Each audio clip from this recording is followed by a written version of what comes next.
சிஎஸ்கேவா வேலைக்கே ஆகாது. இந்த வருஷமா லாஸ்ட் பிளேஸ் தான். எக்ஸ்பீரியன்ஸ் பிளேயர்ஸ் இல்ல, பாஸ் பவுலர்ஸ் இல்ல, டெட் பவுலிங் ரொம்ப வீக்கா இருக்கு.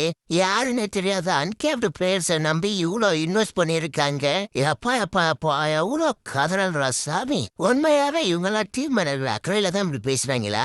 ஆமா, அன்கேப்டு பிளேயருக்கு கொஞ்சம் அதிகமா தான் கொடுத்துட்டாங்க. என்ன பண்றது, ஆக்ஷன்ல முன்ன பின்ன ஆகதானே செய்யும். இந்த பசங்களா யாருன்னே பார்க்காம கண்ணை மூடினா இவ்வளவு காசு எடுத்துமே குத்திருப்பாங்க. கண்டிப்பா ஏதோ ஸ்பெஷலா பாத்துருக்காங்க. அதனாலதான் இந்த அளவுக்கு இறங்கி அடிச்சிருக்காங்க. அது இல்லாம இன்னொரு டீமுக்கும் இந்த பசங்களோட இம்பார்ட்டன்ஸ் தெரிஞ்சுதானே அவ்வளவு பிட் பண்ணி வந்திருக்காங்க இவ்வளவு தூரம். இந்த ரெண்டு பசங்களோட டொமஸ்டிக்லயும் அண்ட் ட்ரையல்ஸ்லயும் கலக்கி போட்டிருக்காங்க. உடனே டொமஸ்டிக் மேட்ச் வேற ஐபிஎல் வேறன்னு வந்துடாதீங்க. டொமஸ்டிக் வேற ஐபிஎல் வேற நாங்க தான் ஒத்துக்கிறோம். வந்த சீசன்லயே ரபாடாவையோ அசிலுடையோ தூக்கி ஸ்டாண்ட்ஸ்ல சொல்லணும்னா கண்டிப்பா இந்த பசங்களால முடியாது. பல்ப் வாங்க தான் செய்வாங்க. ஆனா இந்த பசங்க கிட்ட அதுக்கான டேலண்ட் இருக்கு. கண்டிப்பா வளர்ந்து வருவாங்கன்ற நம்பிக்கையில தான் சிஎஸ்கே இன்வெஸ்ட் பண்ணிருக்காங்க. எவனாலையுமே மாத்த முடியாது. சிஎஸ்கேவோட மைண்ட் செட்டை என் தலைவனுங்க 3 பேர் சேர்ந்து மாத்தி இப்பதான் எங்க ஆளுங்களே மாறி ஏதோ யங்ஸ்டர்ஸ் எடுத்துன்னு இருக்காங்க.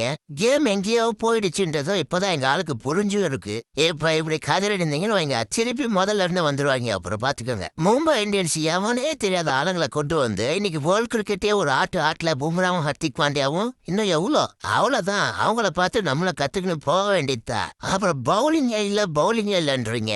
ஃபுல்லா இந்தியன் பேட்ஸ்மேனை எடுத்து வச்சிருக்கோமே. பூரா பேட்ஸ்மேனை இந்தியனாவே லோட் பண்ணி விட்டுட்டு Nathan Ellis, Matt Henry, Noor Ahmad 3 பேரையுமே பிளேயிங் உள்ள ஆட வைக்கலாயா? இது இல்லாம உங்களுக்கு பிரசாந்த் வீர் இருக்காரு, சிவம் தூபே இருக்காரு, அன்ஷுல் கம்போஜி, கலீல் அகமது.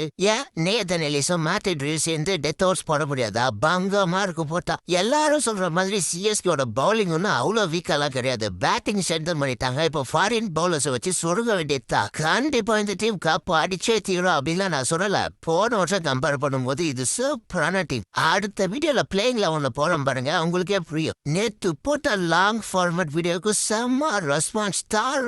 சப்ஸ்கிரைப் பண்ணி வச்சிருக்கீங்க. ஆர்சிபி எம்ஐ பத்தி வீடியோ கேக்குறீங்க, அடுத்தடுத்து போடுவோம். நீங்க என்ன பண்ணுங்க, மறக்காம அந்த சப்ஸ்கிரைப் பட்டனை மட்டும் தட்டிட்டு போயிடுங்களா.